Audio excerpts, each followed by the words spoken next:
Hello everyone, welcome to GATE academy. आज मेरे साथ है आईआईटी मुंबई से कपिल शर्मा, जो पवई हॉस्टल में बैठे हुए हैं और मैं यहाँ गेट एकेडमी भिलाई में। एक गजब का इंटरेक्शन हम दोनों के बीच में हुआ बिफोर दिस वीडियो, और मुझे लगा कि आप तक ये बात पहुंचाना चाहिए, तो आप इस वीडियो को एंड तक देखिए। मैं बात करता रहूंगा कपिल शर्मा से, और जो भी गेट एस्पिरेंट्स हैं जो गेट का प्रिपरेशन कर रहे हैं, काफ़ी सारे पॉइंट्स आपको यहाँ से मिलेंगे। तो आप बिल्कुल कपिल की बात और मेरी बात ध्यान से सुनिएगा, उसके बाद अपने प्रिपरेशन में जो भी यहाँ से इनपुट्स मिलेगा वो ज़रूर से लीजिएगा। तो स्टार्ट करते हैं। कपिल, अपना एक ब्रीफ इंट्रोडक्शन स्टूडेंट्स को दे दो। जी सर। सर मेरा नाम कपिल शर्मा है और मैं नोएडा उत्तर प्रदेश का रहने वाला हूँ। और सर मैंने अपनी स्कूलिंग 10th एंड 12th भी नोएडा उत्तर प्रदेश से ही की है। और ओके। मैंने अपनी BTech electronics and communication engineering की है from Jaypee institute of information technology in Noida Uttar Pradesh. Hmm. और मेरा सर इस बार गेट का सेकेंड अटेम्प्ट था। और मैं सर आईआईटी बॉम्बे जिसके कारण मुझे मिला। Very good Kapil. मैं ये पूछना चाहूंगा कि आपने गेट के लिए प्रिपरेशन कब स्टार्ट किया था अपने कॉलेज में? सर मैंने अपने गेट की प्रिपरेशन अपने थर्ड ईयर मतलब फिफ्थ सेमेस्टर से स्टार्ट किया था। हम्म। और सर मुझे गेट के बारे में अपने थ्रू टीचर्स जो उस समय एनालॉग इलेक्ट्रॉनिक्स पढ़ा रहे थे और मेरे फ्रेंड्स की वजह से मुझे पता चला। और फिर मैंने गेट प्रिपरेशन अपनी स्टार्ट की थी सर थर्ड ईयर से। कपिल, मैं यहाँ पे पूछूंगा कि ये जो गेट का प्रिपरेशन आपने चालू किया, आपके फैकल्टी ने आपको अवेयर करवाया, तो आपको क्या सेकेंड ईयर में, जब आप थर्ड सेमेस्टर फोर्थ सेमेस्टर में थे, तब आपको गेट के बारे में कुछ आइडिया था? सर आइडिया तो था बट बहुत लिमिटेड था। मतलब मुझे ये नहीं पता था कि गेट के पेपर से क्या क्या अपॉर्चुनिटीज हैं जो मुझे मिल सकती हैं। और मैं आगे किस डायरेक्शन में जा सकता हूँ गेट के थ्रू देके, और वो हम्म। किस टाइम पे देना भी अच्छा रहता है और कैसे देना अच्छा रहता है, इतना नॉलेज नहीं था। मतलब अभी भी मैं बोलूं कि इतना ग्लोबल वर्ल्ड होने की वजह से, कि इतने सारे इंटरनेट्स है, इतने सारे हमारे पास चैनल्स है, फिर भी एक गैप रह गया। मुझे ऐसा लगता है कि एक एकेडमी के बीच में, या फिर गेट कंडक्टिंग बॉडी के बीच में, और कॉलेज में जो स्टूडेंट्स गेट देना चाहते हैं रियली, उनको इनका एडवांटेज के बारे में बहुत ज़्यादा अवेयरनेस नहीं है। बीइंग ए कॉलेज स्टूडेंट्स, मैं आपसे ये पूछना चाहूँगा कि ऐसा है क्या जैसा मैं सोच रहा हूँ? हाँ सर मतलब थोड़ा सा है, मतलब बिकॉज सात बच्चों को इतनी अपॉर्चुनिटीज के बारे में पता नहीं होता। और जो हम्म। बच्चा कॉलेज में आता है और उसको पहले दूसरे ईयर में तो कॉलेज का बीटेक ही समझने में टाइम लगता है। एंड हम्म। उसके बाद जब वो एक्सप्लोर करता है अपॉर्चुनिटीज की बीटेक के बाद उसको करना क्या है एक्चुअली, तब तक थोड़ा टाइम निकल ही जाता है। और हम्म। फिर उसको धीरे धीरे पता चलता है थ्रू टीचर, जैसे मुझे पता चला था अपने हम्म। टीचर से कि गेट का प्रिपरेशन भी किया जा सकता है कॉलेज में रह के, और उसके बाद उसकी कौन कौन सी अपॉर्चुनिटीज है जो मैं ग्रैब कर सकता हूँ। मुझे ऐसा लगता है कॉलेज के एकेडमिक्स के जो ओनर्स हैं और इंस्टीट्यूट्स को भी इसमें अवेयरनेस प्रोग्राम चलाना चाहिए। हम भी प्लान कर रहे हैं, और देखते हैं कि हम कितना डेप्थ तक जा सकते हैं स्टूडेंट्स को अवेयर करने में। फिलहाल मैं बात करता हूँ आपकी खुद की, कि आपने जब फिफ्थ सेमेस्टर में प्रिपरेशन स्टार्ट किया अपने थर्ड ईयर में, एम आई राइट? जैसे तो आपने कौन से रिसोर्सेस यूज किए अपने प्रिपरेशन के लिए? सर सबसे पहले तो मैं बताना चाहूंगा कि मैंने कोचिंग नहीं ली बिकॉज मैंने सेल्फ स्टडी नहीं करा। बट फिर मैंने जब अपना इंटरनेट एक्सेस और यूट्यूब के थ्रू पता करा कि गेट प्रिपरेशन कैसे की जाए, तो मुझे ये पता चला कि उस समय गेट एकेडमी काफ़ी अच्छा कंटेंट देता था in terms of all the subject. और जो भी क्वेश्चंस वो करवाते थे, और लाइक ढांडे सर ने नेटवर्क थ्योरी एंड सर्किट्स की क्लासेस ली थी यूट्यूब पे। और सर आपने ईडीसी की क्लासेस ली थी, रूपाल सर ने मैथ्स की क्लासेस दी थी। तो उस समय काफी अच्छा मुझे हेल्प मिला यूट्यूब के थ्रू जो गेट अकेडमी ने मुझे प्रोवाइड किया। हम्म। तो आप यूट्यूब के थ्रू अपना प्रिपरेशन स्टार्ट जर्नी, मतलब यूट्यूब के थ्रू स्टार्ट किए? जैसे कपिल, मैं आपसे ये पूछूंगा कि क्या आप बहुत ही ब्राइट स्टूडेंट है कि आपने ये डिसीजन लिया? क्योंकि इन जनरल बहुत सारे स्टूडेंट ये डिसीजन नहीं लेते। जब व्यक्ति को खुद के बारे में पता रहता है तभी वो सेल्फ स्टडी का डिसीजन लेता है। तो आपका जो पास्ट है उसमें कभी आपने सेल्फ स्टडी किया है और उससे कुछ आपने अचीवमेंट्स लिया है, जिसकी वजह से आपने अपने प्री फाइनल ईयर में गेट का प्रिपरेशन सेल्फ स्टडी से स्टार्ट किया? ये सर सर मैंने अपनी मोस्ट ऑफ द एकेडमिक जो स्कूलिंग से करी है वो खुद से ही की है, सेल्फ से ही की है। और बाकी स्टार्टिंग में मतलब जितना भी एकेडमिक्स होता था मुझे खुद ही करना पड़ता था। हाँ बट मैंने ट्वेल्थ में एक बार 1 ईयर की कोचिंग ली है फॉर जेई, और जिसमें मुझे पता लग गया था कि मतलब मुझे कहाँ पे अपनी तरफ से मेहनत करनी है, और मेरा सेल्फ कितना स्ट्रांग है और कितना नहीं है, और उसको कैसे स्ट्रांग बनाया जा सकता है। तो मुझे उस समय पता लग गया था कि हाँ कोचिंग की कहाँ जरूरत पड़ती है और क्या चीज़ चाहिए होती है गाइडेंस के थ्रू, जो हम आगे कर सकते हैं। बाकी सब काम मैंने मेरे खुद से ही हो जाता था, सेल्फ से। आपसे बात करके ये बात मुझे बहुत अच्छी लगी, क्योंकि काफी सारे स्टूडेंट्स ऐसे होते हैं जो मैच्योर हो जाते हैं लेकिन फिर भी उनको अपने बारे में कोई एनालिसिस बहुत अच्छा नहीं होता। काफी सारे स्टूडेंट्स के कॉल आते हैं मुझे, तो मैं इस वीडियो के थ्रू उनको भी ये बताना चाहता हूँ कि सबसे इम्पोर्टेंट है कि आप सभी को ये आइडिया लग जाना चाहिए कि आप कितने पानी में हैं। मतलब अपना खुद का एनालिसिस एक बार जरूरी है।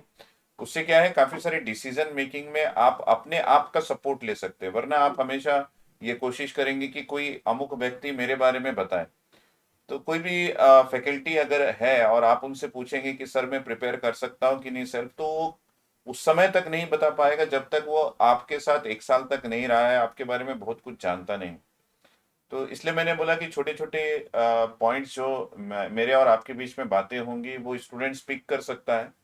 और यहाँ पे मैं बोलूंगा कि हर कोई दुनिया में हर किसी इंसान को अपने बारे में थोड़ा आइडिया होना चाहिए कि वो कितना डेप्थ तक चीज़ों को एनालाइज कर सकता है, कितना प्रिपरेशन वो खुद से कर सकता है, वो कितना इमोशनल है, कितना एक्टिव है, कितने उसको गुस्सा आता है, कितना वो हैप्पी रहता है। ये सभी चीज़ों का एक अच्छा खासा आइडिया हो तो वो अपने लाइफ का काफ़ी सारा डिसीजन ले सकता है, जो मैंने आपसे बात करके पाया। That is very good. Kapil, मैं पूछूंगा कि अब आप प्रिपरेशन जब स्टार्ट किए अपने प्री फाइनल ईयर में, और आपने गेट का एग्जाम कब अपियर हुए फर्स्ट टाइम? सर मैंने अपनी गेट की प्रिपरेशन 3rd ईयर से जब चालू की थी, तो मैंने पहला अटेम्प्ट अपना दिया था final year, okay. That is in 2021 last year. Okay. Yes sir, तो मेरा पहला अटेम्प्ट वही था। तो पहला अटेम्प्ट बोल रहे हैं मीन्स आपने उसके बाद फिर से ड्रॉप लेके दूसरा अटेम्प्ट दिया? यस सर, इन 2022। अच्छा। तो ये जो पहला अटेम्प्ट था इसमें आपका गेट रैंक क्या हुआ? सर मेरा पहले अटेम्प्ट में मेरा गेट रैंक आया था सर 2935। हम्म। सर इतना मेरा रैंक आया था। तो इस रैंक आने के बाद आपको डिमोटिवेशन आया कि मतलब मुझे तैयारी नहीं करनी चाहिए थी, ऐसा कुछ? नहीं सर, मेरे को मतलब ऐसा गेट नहीं हुआ? पेपर दे के ऐसा डिमोटिवेशन नहीं आया था। ओके। बिकॉज सर जैसे नॉर्मल जैसे मैं गेट का पेपर देकर आया, और फिर मुझे पता चला कि कितनी गलतियां मैंने की हैं और कितनी मिस्टेक्स मेरे को उस गेट के पेपर में हुई है। हम्म। तो उसी वक्त मुझे पता लग गया था कि हाँ सर मेरे को नॉलेज है, बट वो 3 आवर्स में एग्जीक्यूट करना है। और वही हम्म। 2021 में मेरा जो लैप हुआ था वो मैंने 2022 में सुधार दिया। अच्छा, तो आपने जो 2021 में गेट दिया था उससे आपने अपने मिस्टेक्स को बहुत अच्छे से फिर से समझा कि भाई मेरे पास जो समय था उस समय में मैं चीज़ों को प्रॉपरली एग्जीक्यूट नहीं कर पाया।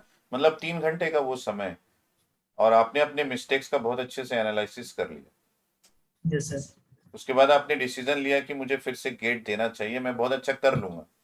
हाँ सर, मुझे उसी यहाँ पे समय फिर से मतलब आपका सेल्फ कॉन्फिडेंस काम आ रहा था।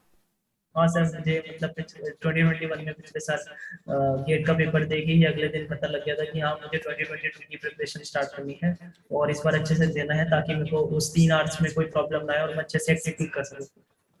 अच्छा, आपकी पूरी लड़ाई अब वो 3 आवर्स की लड़ाई हो गई, क्यों? हाँ, बिकॉज नॉलेज जितना था उतना मैंने गेन कर लिया था। ओके। ये नॉलेज सारा यूट्यूब का ही था, गेट एकेडमी का? हाँ, गेट अकेडमी यूट्यूब के थ्रू कुछ करा था मैंने सर आपको मैंने। सिखाया तो नहीं है, आप खुद से बोल रहे हैं ना सब? नहीं सर, मैं खुद से बोल रहा हूँ जो मैंने किया है। अच्छा। अब मैं ये पूछूंगा कि फाइनल ईयर के बाद क्या आपने कोई जॉब ज्वाइन किया या फिर आप पूरे फ्री रहे और दिन भर तैयारी की? नहीं सर, मेरा सर एक्चुअली ऐसा हुआ था जब मैंने 2021 में गेट का पेपर दिया था और जब रिजल्ट आया था और उतना अच्छा नहीं आया था जितना मैंने एक्सपेक्ट किया था, तो फिर मैंने साइड बाय साइड और भी देखना स्टार्ट करा कि कौन कौन से एग्जाम है जो मैं दे सकता हूँ। तो इन द मंथ ऑफ अप्रैल मैंने एक डिफेंस का एग्जाम दिया था, एफकैट जिसे बोलते हैं। तो उसको मैंने फिर क्लियर किया था। और इन द मंथ ऑफ जून मतलब फिर मैं एसएसबी देने गया था, मेरी डेट्स आ गई थी एसएसबी की। वेरी और सर नाइस। फिर मतलब मैं वाराणसी बोर्ड के थ्रू रिकमेंड हुआ था, and after recommendation I went for the medicals in the month of July. Hmm. तो फिर वो जुलाई के मंथ में मैं मेडिकल आउट हो गया था, मतलब मुझे कुछ ओहो। मेडिकल के अपॉइंट्स मिल गए थे। तो मैं उसके कारण नहीं ज्वाइन कर पाया था एयरफोर्स लास्ट मोमेंट पे। तो फिर डिफेंस में भी बड़ा इंटरेस्ट था आपको जाने का? हाँ सर, ओके। काफी अच्छा इंटरेस्ट था सर। मतलब मैंने काफी अच्छे से तैयारी भी की थी, क्योंकि सर अ, अ, अंदर से एक मतलब पैशन था कि हाँ डिफेंस सेक्टर में भी जाना है अगर अपॉर्चुनिटी मिले तो। हम्म। बिकॉज सर जो गेट का सिलेबस है वो ही सिलेबस बहुत एग्जाम्स में आता है। मतलब कॉमन गेट एग्जाम का सिलेबस मैंने देखा था कि कौन कौन से जो टेक्निकल एंट्रीज हैं, आर्मी की टेक्निकल एंट्रीज होती है, और डिफेंस सेक्टर में काफी ऐसी एंट्रीज हैं जहाँ टेक्निकल नॉलेज यूज होती है। तो हम्म। उनके एग्जाम्स भी मेरे लिए निकालना अच्छे मतलब काफी आसान हो गया था। तो इसलिए सर मैंने सारी एंट्रीज दी थी। और मतलब सर गेट की पढ़ाई एक बार करो और उसका एडवांटेज काफी बार लो, काफी हाँ सारे सर। एग्जाम्स में लो, 3 साल तक लो, और उसके बाद हायर स्टडीज भी करो, पीएसयू भी करो, मतलब काफी सारा एडवांटेज है गेट के पढ़ाई करने का। हाँ सर, बहुत एडवांटेज है। ये वही समझ सकता है जिसने गेट की पढ़ाई की है और इन सभी गेट की पढ़ाई के बाद इन सभी का एडवांटेज लिया है। जैसे कोई पीएसयू का अगर वो गेट के अलावा डिफरेंट से एग्जाम ले रहा है तो उसका भी एडवांटेज मिलता है। अगर गेट के थ्रू किसी का रिक्रूटमेंट हो रहा है तो उसका भी एडवांटेज मिलता है। स्टूडेंट्स इतने अवेयर नहीं होते और काफी बार इन अवेयरनेस की कमी से काफी स्टूडेंट जो है वो गेट की पढ़ाई नहीं करते। और दूसरी बात ये भी काफी स्टूडेंट्स के मन में रहता है कि गेट एग्जाम जो है वो टफ है और ये हमारे बस का नहीं है। तो आपको क्या लगता है कि क्या गेट एग्जाम रियली टफ है? सर गेट एग्जाम टफ नहीं है, बट मैं मेरा मेरा ये मानना है कि गेट एग्जाम स्मार्टनेस के ऊपर है। आप ओके। कितनी क्वालिटी स्टडी करते हैं, कितनी स्मार्टली स्टडी करते हैं। हम्म। अगर कोई टॉपिक ऐसा हो है कि जो आपके लिए औरों के लिए आसान है बट आपके लिए थोड़ा टफ है, तो उसको कैसे छोड़ा जाए और किस तरह से ग्रैब किया जाए कि बहुत मतलब एग्जाम ओरिएंटेड स्टडी जिसे बोलते हैं हम्म। वो ही करनी होती है। गेट एग्जाम 3 आवर का एग्जाम है और उसको हमें सबसे अच्छा बनाना है। अगर उसको उसके लिए हम प्रिपेयर कर रहे हैं तो बहुत स्मार्टली हमें पढ़ना होता है। और कोई भी निकाल सकता है सर, इतना कोई वो नहीं है कि डिफिकल्ट नहीं है। हम्म। तो चलिए फिर से आपके जीवन चक्र में आते हैं। और आपका जो एफकेट का था उसमें मेडिकल में आप फेलियर हो गए, फिर उसके बाद आपने क्या किया? सर जब मैं मेडिकल से सर मैं आउट हुआ तो सर मुझे कैंपस के थ्रू प्लेसमेंट लगा था सर। हम्म। जब मैं कॉलेज के फाइनल में था, ईयर में था, तो हम्म। मैंने सर वो कैंपस प्लेसमेंट ग्रैब करा। मैंने सोचा कि उसको छोड़ना नहीं चाहिए, हम्म। बिकॉज सर मतलब इतना सारा थोड़ा डिसअपॉइंटमेंट हो गया था। तो मैंने सोचा नहीं, इस बार मतलब एमएनसी को मैं चूज कर लेता हूँ। तो फिर मैंने सर जॉब अपनी स्टार्ट कर ली थी एमएनसी में। तो ओके। सर फायदा ये था कि अभी स्टार्टिंग में वर्क फ्रॉम होम था पिछले साल से, तो इसलिए मेरे को वर्क फ्रॉम होम का एडवांटेज मिला। हम्म। तो आपने अपने क्वारंटाइन जगह जो टाइम है जहाँ पे काफी लोगों को ये लग रहा था कि उनका टाइम वेस्ट हो रहा है, आपने उस टाइम को बहुत प्रॉपरली यूज करने का प्लान कर लिया, क्यों? हाँ सर, मैंने काफी अच्छे से उसको तो आप कितने इस्तेमाल करूँ। आवर्स की स्टडी करते थे और कितना आवर्स आपको एमएनसी में देना पड़ जाता था? सर स्टार्टिंग में जब एमएनसी ज्वाइन किया था तो सर वर्क फ्रॉम होम ही था मेरा। हम्म। और सर काफी अच्छे से मतलब स्टार्टिंग में तो ट्रेनिंग वगैरह होती थी, तो मुझे ज्यादा नहीं देना पड़ता था आवर्स, बिकॉज ट्रेनिंग में 2-3 सेशंस होते थे बस दिन में। बाकी जितना टाइम बचता था मैं पूरी गेट प्रिपरेशन करता था। और अगर वीकेंड आता था तो मैं वीकेंड में सर स्लॉट बना लेता था कि 3 आवर्स मॉर्निंग में, 2 आवर्स आफ्टरनून और 2 आवर्स इवनिंग में। तो 5-6 आवर्स की स्टडी भी वीकेंड्स में आराम से हो सकती थी, हो तो जाती मतलब थी। आपके पास एक अच्छा खासा टाइम टेबल हुआ करता था जब आप प्रिपरेशन करते थे, डेली का होता था कि वीकली टाइम टेबल बना? सर मेरा सर सेल्फ स्टडी में सर यही एक बहुत बड़ा प्लान होता है जो बच्चे को बनाना होता है कि उसको स्टडी कैसे करनी है। सर मेरा प्लान तो होता था सर, मैंने ईयर वाइज भी प्लान बना रखा था रफली, और मैं डेली वाइज भी बनाता था ताकि मैं कहीं मतलब पास में मतलब कहीं हिल ना जाऊं। तो सर उसका बहुत ख्याल रखना पड़ता था। तो मेरा प्लान काफी थोड़ा बहुत फिक्स रहता था, डे वाइज भी और मंथली वाइज भी। हम्म। हाँ सर। तो ये जो प्लानिंग है इसको कितना परसेंट आप एग्जीक्यूट कर पाते थे? सर मैं कोशिश करता था कि 100% ही एग्जीक्यूट हो। बट हाँ कभी कभार कुछ ऐसी अपॉर्चुनिटीज हो गई, मतलब या ऐसी कोई वो आ गई सिचुएशन कि कहीं पर जाना पड़ गया, या फिर कहीं ऑफिस में ज्यादा काम हो गया। हम्म। मोस्टली तो नहीं रहता था, बट अगर कभी होता था तो मैं 80 to 90% करने की कोशिश करता था, टाइम टेबल स्टिक करने की। और जो लैग हो जाते थे जहां पे, उसका कैसे ओवरकम करते थे आप? सर ऐसा होता था कि जैसे अगर कोई चीज छूट गई है और हम्म। उस समय वो नहीं हुई है, तो मैं इतना टाइम टेबल में अपना मार्जिन लगा के रखता था कि हाँ वो बाकी चीजें बाद में कवर अप हो जाए। क्योंकि मैं बिल्कुल टाइट टू टाइट शेड्यूल नहीं बना के रखता था। मैं ऐसा शेड्यूल बनाता था कि मेरे सारे सब्जेक्ट्स भी कवर अप हो जाए, मेरा रिवीजन भी हो जाए, और साथ साथ मेरे जितने भी अगर कोई चीज दिन में मेरा बिजी रह गया जिसमें मैं प्रिपरेशन नहीं कर पाया, तो मैं बीच में ऐसे डे ऑफ भी रखता था जिसमें मैं बाकी की पेंडिंग वर्क खत्म कर सकूं। ओके, तो एक बहुत अच्छा टाइम टेबल आपके पास होता था। कपिल, मैं ये पूछना चाहूंगा कि जब हम कॉम्पिटिटिव एग्जाम्स की प्रिपरेशन करते हैं तो ओके, मैं मानता हूँ कि सेल्फ स्टडी से वो हो जाता है, लेकिन कहीं ना कहीं हमको सब्जेक्ट का एक गाइडेंस भी चाहिए रहता है, तो वो गाइडेंस आप कहाँ से लेते थे कि क्या सर जैसे पढ़ना मैं है, क्या छोड़ना है, कितना पढ़ना है, किस डेप्थ तक पढ़ना है, क्वेश्चन का एनालिसिस कैसे करना है, किस वैरायटी के क्वेश्चंस आते हैं, ये काफी सारी चीजें और भी जरूरत पड़ती है, तो ये गाइडेंस आप कहीं से लेते थे कि वो भी आपका सेल्फ डिसीजन था? सर जैसे मैंने बताया कि मैंने अपनी प्रिपरेशन में इंटरनेट एक्सेस और यूट्यूब का बहुत यूज़ किया है अच्छे से। तो हम्म। मुझे उसमें काफ़ी अच्छे से, जैसे गेट एकेडमीज के काफ़ी सेशंस भी होते थे, और पढ़ाई के थ्रू भी मुझे ये सब पता चलता था कि गेट एकेडमी के कौन कौन से सब्जेक्ट में कौन कौन से ऐसे टॉपिक हैं जिससे वेटेज ज़्यादा नहीं है, और जो कौन से ऐसे सब्जेक्ट के कौन से ऐसे टॉपिक्स हैं जिसमें वेटेज बहुत है। तो वो टॉपिक्स और वही चीज़ करने में मुझे काफ़ी एडवांटेज मिलता था। और साथ ही साथ मुझे ये भी पता चलता था कि मतलब कैसे अपने आप स्टडी को प्लान करना है, कौन से सब्जेक्ट में ज्यादा टाइम देना है, कौन से में ज्यादा टाइम नहीं देना है। और बाकी इंटरनेट एक्सेस में भी मतलब मुझे धीरे धीरे ये पता लग गया कि कौन कौन से टॉपिक हैं जिसको मैं छोड़ सकता हूँ या जो मुझे डिफिकल्ट लग मतलब रहे हैं गेट प्रैक्टिस के एकेडमी के दौरान। जो गाइडेंस सेशन होते थे उसको आप बहुत अच्छे से यूज करते थे, ऐसा मुझे बोलना चाहिए। हाँ सर, मैं यूज करता था काफी। चलो, ये तो एक अच्छा आइडिया स्टूडेंट्स को हो गया। अब मैं पूछना चाहता हूँ कि इन जनरल गेट को क्रैक करने के लिए रिवीजन और टेस्ट सीरीज का बड़ा इंपॉर्टेंस होता है, आप रिवीजन और टेस्ट सीरीज को किस तरीके से यूज किए अपनी उस 3 घंटे की लड़ाई के लिए? Sir revision sir through out year चलता था प्रिपरेशन के लिए, बिकॉज सर मैं जैसे सब्जेक्ट खत्म करता था तो मुझे साइक्लिक रिवीजन करने पड़ते थे, जिससे कि वो टॉपिक और वो कॉन्सेप्ट मेरे दिमाग से कहीं भूल ना जाऊं मैं। तो वो साइक्लिक रिवीजन चलते थे कि एक मंथ बाद उसी चीज को रिवाइज करना है, और फिर मतलब जब 2-3 सब्जेक्ट हो मतलब जाते थे तो उसके एक बाद अच्छा दोबारा। नाम दिया आपने, साइक्लिक रिवीजन, मतलब अपने एक चक्र बना के रखा हुआ था कि इस सब्जेक्ट कंप्लीट होने के बाद इसका रिवीजन हमें मुझे कब करना है। हाँ सर बिल्कुल, और सर साथ साथ रिवीजन के साथ एक साथ। एग्जाम्पल में लेता हूँ, मान लो ईडीसी का सब्जेक्ट आप पढ़ लिए, आपका खत्म हो गया वो जुलाई के मंथ के एंड में, तो आप ड्यूरिंग ईडीसी पढ़ते पढ़ते रिवीजन करते थे, या फिर ईडीसी को खत्म होने के बाद आप 1 महीने बाद उसका रिवीजन किए होगे? सर बीच में भी डिवीजन चलते थे कुछ टॉपिक्स के जो थोड़े conceptual थे, और उनको थोड़ा टाइम लग जाता था, तो उनके इसमें मैं weekly कर लेता हूँ। और सबसे इम्पोर्टेंट प्रीवियस ईयर बुक्स, ये बहुत एक चीज इम्पोर्टेंट है। मैंने प्रीवियस ईयर बुक्स होती थी वो भी सर लेके रखी हुई थी, दोनों वॉल्यूम 1 एंड वॉल्यूम 2, जिससे कि मेरे सारे गेट एकेडमी के जितने भी उसमें प्रॉपरली प्रीवियस ईयर क्वेश्चन जो दे रखे थे उसने मैंने सारे लगाए, और सब्जेक्ट खत्म होता था तो सर वो प्रीवियस ईयर क्वेश्चन बहुत काम आते थे। हम्म। तो ये टेस्ट सीरीज को आपने किस तरीके से यूज किया फिर?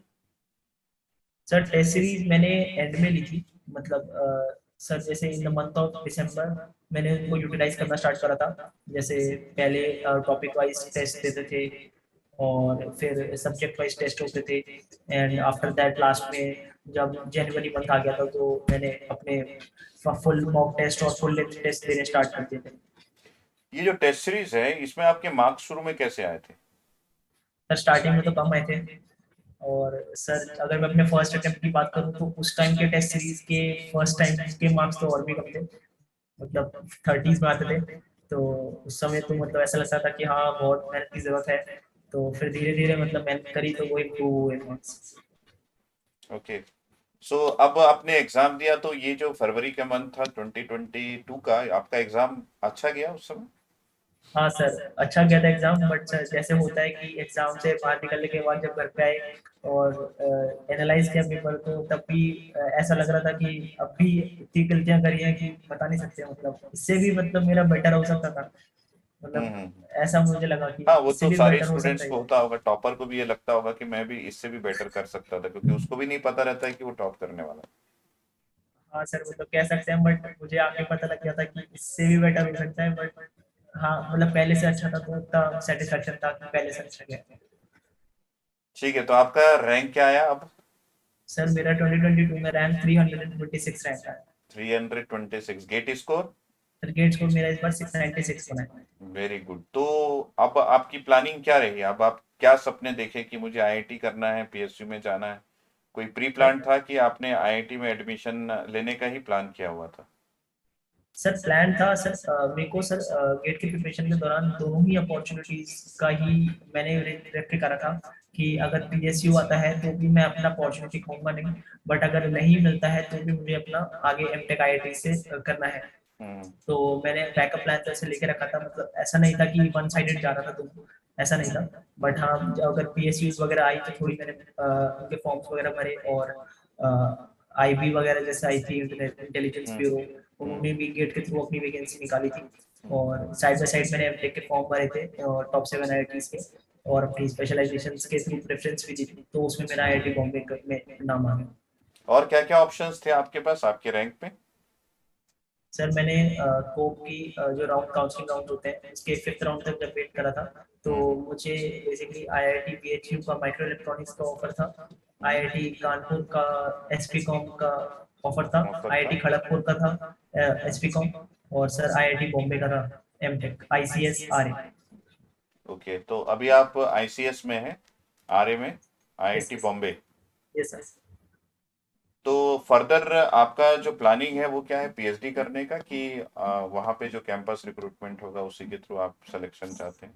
सर मेरा तो प्लान है कि मैं अपना एमटेक अच्छे से करूं और हम्म। उसके बाद अपना कैंपस प्लेसमेंट उठाऊं, बिकॉज सर मैं इंडस्ट्री की तरफ जाना चाहता हूँ अभी। पीएचडी में सर मैंने अभी नहीं सोचा।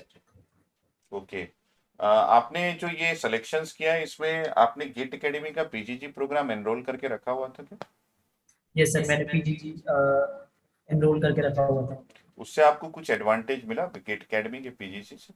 यस सर, बहुत हेल्प हुआ। जब भी कोई जब से मैंने ज्वाइन किया था तब से ही कैलाश सर और दुष्यंत सर ने काफी हेल्प किया था मेरे को, मतलब कोई भी फॉर्म आ रहे हैं, टेक की कौन सी डेडलाइन है, कौन सी डेट है जिसमें फीस भरने की लास्ट डेट है, मतलब सब डिटेल्स वगैरह सब बताते थे, और मॉक इंटरव्यूज भी लेते थे अगर जरूरत पड़ती थी तो।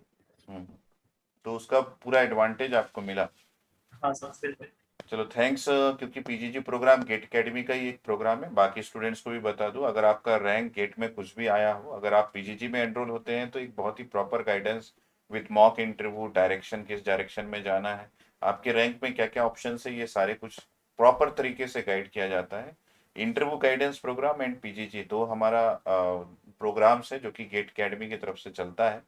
और हम लोगों ने लास्ट ईयर काफ़ी सारे स्टूडेंट्स को, जो हमारे स्टूडेंट्स हैं, क्योंकि वो हमारा इंट्रोडक्टरी प्लान था, तो हमारे सारे स्टूडेंट्स को हम लोगों ने वो फ्री में रजिस्टर करवा के पूरी तरीके से गाइड किया है, कहीं पे भी लैग नहीं रखा है। तो अब मैं फाइनली आता हूँ कपिल, आप अपने ये जो सेल्फ प्रिपरेशन का जो आपने प्लानिंग किया था, इसका क्रेडिट किन को देना चाहते हैं? सर सबसे पहले तो सर क्रेडिट मैं अपने पेरेंट्स को देना चाहता हूँ, ओके। और क्योंकि सर उन्होंने काफी मतलब मुझे हेल्प करा और सपोर्ट करा, मतलब हम्म। मेरे फादर ने और मदर ने वेरी और मेरे गुड। ब्रदर ने भी काफी अच्छे से, मतलब जब जब मुझे लगता था कि थोड़ा सा पढ़ने में दिक्कत हो रही है तो सब चीज की फैसिलिटीज और सब चीज प्रोवाइड किया था। और सर उन्होंने मतलब फैमिली ने काफी सपोर्ट किया मुझे। और I am sir very thankful साथ पेरेंट्स ही टू। साथ, हाँ ये सर, और साथ ही सर मतलब आप टीचर्स ने काफी हेल्प करा गेट अकेडमी के, जिसके थ्रू मैं इतनी अच्छी रैंक ला पाया सर, तो गेट अकेडमी को भी बहुत बहुत थैंक्स। आपको भी बहुत थैंक यू। अब लास्ट पॉइंट ये आते हैं कि आपने अपने बारे में बता दिए, एक ऐसा दो लाइन में अगर आप आंसर कर पाए कि एक गेट एस्पिरेंट्स को अगर प्रिपरेशन करना है तो अपने प्रिपरेशन के दौरान किन किन बातों को बहुत ध्यान से क्लियर करना चाहिए ताकि वो एक अटेम्प्ट में ही गेट क्लियर कर पाए? ओके, तो सर सबसे पहले तो जो अगर बच्चा प्रिपरेशन करना स्टार्ट कर रहा है तो उसको पहले तो अपना प्लान करना होगा कि किस टाइम तक कौन सी चीज खत्म कर देनी चाहिए, कौन से कोर्सेज उसको लेने हैं, कौन सी चीज कौन से सब्जेक्ट्स हैं जिसको वो टाइम में खत्म कर सकता है, और कैसे उसको जर्नी स्टार्ट करनी है। तो जैसे मैं इलेक्ट्रॉनिक्स एंड कम्युनिकेशन की स्टार्ट करूँ तो basic subjects like network theory, circuits and ये सिग्नल्स एंड सिस्टम्स, तो इन सब चीज़ों से, डिजिटल इलेक्ट्रॉनिक्स, इनसे स्टार्ट कर सकता है, बिकॉज ये सारे सब्जेक्ट बहुत बेसिक्स हैं और बूस्ट देते हैं गेट प्रिपरेशन को। और साइड बाय साइड हमको ये भी याद रखना है कि गेट के प्रिपरेशन के साथ साथ हमें टाइमली रिविजन्स भी करते रहना है, और प्रीवियस ईयर जो वर्कबुक्स हैं उनको बिल्कुल छोड़ना नहीं है, बिकॉज वो बहुत इंपॉर्टेंट है, उसी से आइडिया लगता है कि गेट में किस तरह के क्वेश्चन आ रहे हैं। तभी हम आगे जाके उनको अच्छे से यूटिलाइज भी कर पाएंगे, और अगर कोई गेट एग्जाम में नया क्वेश्चन आएगा तो हम उसको अच्छे से अटेम्प्ट कर पाएंगे। और लास्ट में टेस्ट सीरीज भी एक बहुत इंपॉर्टेंट रोल प्ले करती है, very because good. Test series में सबसे बड़ा तो यही होता है कि हमें पता चल जाता है कि हम 3 आवर कैसे एग्जीक्यूट कर पा रहे हैं, और मॉक टेस्ट में और फुल लेंथ टेस्ट में ये पता चल जाता है कि हमें कितना कोर्स में कितना, कौन सा सब्जेक्ट वीक, कौन सा टॉपिक वीक है, कौन सा टॉपिक आसान लगता है, तो उससे भी वो क्लैरिटी हो जाती है। और time management is very important in GATE exam. मतलब गेट के 3 घंटे के ड्यूरेशन में टाइम मैनेजमेंट और कॉन्फिडेंस, और गेट के प्रिपरेशन के दौरान एक बहुत अच्छा टाइम टेबल जिसमें सारी चीज़ों का इनपुट हो, जैसे लाइक रिवीजन कब करना है, साइक्लिक रिवीजन क्या होता है, और उसके साथ साथ टेस्ट सीरीज का प्रॉपर यूटिलाइजेशन। अगर इन सब के साथ एक प्लानिंग की जाए तो डेफिनेटली आपका फर्स्ट अटेम्प्ट में गेट क्लियर हो सकता है। Am I right Kapil? Yes sir, exactly, definitely हो जाएगा। सो कपिल, आपने गेट एकेडमी से कोई बीओडी कोर्स भी लिया था, जिसकी वजह से ही मैंने आपको कॉल किया एक्चुअली। हाँ यस सर। सर जैसे पिछले साल मैंने 2021 में अपना गेट एग्जाम किया था और मेरे का रैंक अच्छी नहीं आई थी, तो फिर मुझे पता चला था कि मेरा सिग्नल एंड सिस्टम सब्जेक्ट मतलब उतना स्ट्रांग नहीं है, और मतलब कहीं पे मैं लैग कर रहा हूँ। तो सर मैंने उनके बीओडी कोर्सेज गेट एकेडमी के परचेज किए थे in okay. The month of April. तो वो ही मैंने फिर उसके बाद उसको प्रिपेयर करा, उससे उस सब्जेक्ट को प्रिपेयर करा और उस सब्जेक्ट और टॉपिक में कमांड हासिल की। Very good, thank you Kapil. और मैं सारे स्टूडेंट्स को बता देना चाहता हूँ कि गेट एकेडमी ने 27, 28 और 29 जुलाई को अपने गेट के सारे कोर्सेज में ऑफर दे के रखा हुआ है, और ऑफर जो है वो लाइव कोर्सेज में और रिकॉर्डेड कोर्स में दोनों में है, अगर आप लाइव लेते हैं या फिर रिकॉर्डेड लेते हैं। तो कपिल का इनपुट्स बहुत ही अच्छा लगा मुझे यहाँ पे, क्योंकि उन्होंने अपना सेल्फ कॉन्फिडेंस जो है वो एंड तक बना के रखा हुआ था, और प्रिपरेशन के दौरान उन्होंने अपने कॉन्फिडेंस की वजह से ही पूरे प्रिपरेशन को उन्होंने यूट्यूब से किया लगभग। हाँ, उसमें गेट एकेडमी का जरूर से इनपुट्स था, लेकिन मैं पूरा क्रेडिट जो है वो कपिल को ही देता हूँ, क्योंकि बहुत अच्छी प्लानिंग, एक अच्छा टाइम टेबल और एक अच्छा एंड जो है वो काफी बार स्टूडेंट्स को अपने कॉन्फिडेंस को और अपने जो भी उन्होंने प्लानिंग की उसका अगर एग्जीक्यूशन प्रॉपर हो जाए तो लाइफ में आगे भी वो अपने खुद के लिए प्लान कर सकता है। तो ये बहुत ज़रूरी होता है एक स्टूडेंट्स को जब वो 18, 19, 20 साल के में होता है, ताकि वो लाइफ को आगे बहुत अच्छे से कैरी कर सके। तो मुझे ये सब बातें बहुत ही अट्रैक्टिंग लगी कपिल की। तो thank you Kapil. Thank you sir. मौका मिले तो, अभी तो आप आईआईटी पवई में है शायद। हाँ सर, मैं आईआईटी बॉम्बे में, हाँ इनफैक्ट हॉस्टल में बैठा हूँ सर। तो एक बार टूर करवा देना हमारे बच्चों को जो प्लान करते हैं कि कभी वो आईआईटी मुंबई में जाएंगे। हाँ सर, प्रॉपरली सर, बिल्कुल बनाऊंगा सर। ठीक है, तो मैं आपसे फिर से इंटरेक्ट करूंगा। अभी के लिए आप सभी को थैंक यू, एंड मिलते हैं फिर नेक्स्ट इंटरव्यू में, कुछ और प्लान करते हैं, कुछ अच्छा प्लान करते हैं आप सभी स्टूडेंट्स के लिए।